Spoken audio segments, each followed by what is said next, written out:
غلطیوں کی بات ہوئی ہے، میں تو ہمیشہ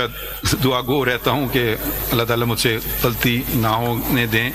مگر پھر بھی غلطیاں ہوتی ہیں، اور اس عدالت نے بھی غلطیاں کی ہیں،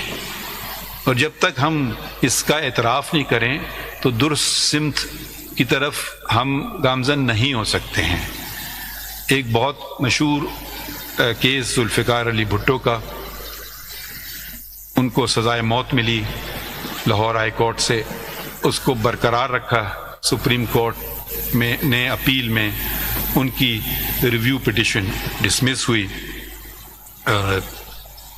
پھر صدر پاکستان نے اس وقت کے جو آج پھر صدر پاکستان ہیں، انہوں نے ایک ریفرنس بھیجی 186 کے تحت، یقیناً سپریم کورٹ کا فیصلہ ریویو کے بعد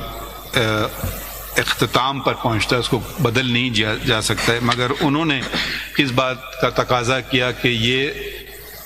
صحیح فیصلہ فیوچر کے لیے اس کو درستگی کی ضرورت ہے۔ تو ہم نے پھر اس کو سنا، یہ کیس 186 کے تحت کیسز میں نے پہلے بھی بات کی، کچھ ایک دم لگا دیے جاتے ہیں، کچھ کی سنوائی نہیں ہوئی، تو یہ کافی سنا تھا، شروع میں چلا تھا، پھر یہ کوئی 10 سال تک یہ کیس نہیں چلا، پھر یہ پریزیڈنشل ریفرنس چلایا گیا، اور اس کو ہم نے فیصلہ ہوا کہ جو کیس چلایا گیا تھا وہ غیر جانبدار اور منصفانہ طریقے طرز پہ، یعنی کہ fair trial and due process کے تقاضے جن کا اندراج بنیادی حقوق میں اس کے منافی تھا، یہ ہم نے اوپینین دے دی، یعنی کہ کسی کو ہمارے پاس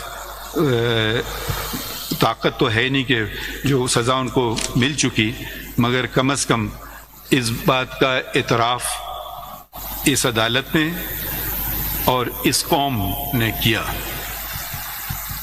اور اسی طرح ایک جج کو غلط طریقے سے اسلام آباد کے جج کو برطرف کیا گیا تھا، ان کو بھی واپس تو ہم بحال نہیں کر سکے، کیونکہ وہ جو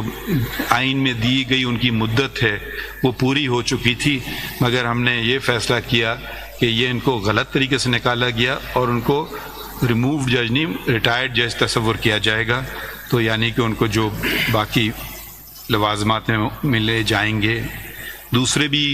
مقدمے کیے جو اہم نوعیت کے تھے، اور ایک شک آئین میں ہے مگر وہ سمجھی جاتی کہ بس جی وہ ایک ہے مگر اس پہ عمل نہیں ہوتا ہے، ہم نے عمل کر کے دکھایا، وہ آرٹیکل 6 کی شک ہے کہ جس کو ہائی ٹریزن یا اعلیٰ غداری، شاید پتہ نہیں اور کوئی بہتر لفظ ہے مجھے نہیں پتہ، کہ اعلیٰ غداری کا مقدمہ چلا تھا ایک آئین شکن پر جنرل پرویز مشرف پہ، وہ ٹرائبیونل بنا، لاہور ہائی کورٹ نے کہا کہ یہ سزا ٹرائبیونل دے نہیں سکتا تھا، جبکہ لاہور ہائی کورٹ کے پاس ایسا اختیار نہیں تھا، کیونکہ اس کا فیصلہ اس کی اپیل سپریم کورٹ میں کی جاتی ہے، تو وہ فیصلے کو کالعدم قرار دیا اور آئین شکن کو ٹھہرایا قصوروار۔ یوٹیوب پر گوگلی نیوز دیکھنے کے لیے youtube.com کی سرچ بار میں googly news T V type کریں۔ گوگلی نیوز کے پیج پر سرخ رنگ کے سبسکرپشن والے بٹن پر کلک کرنا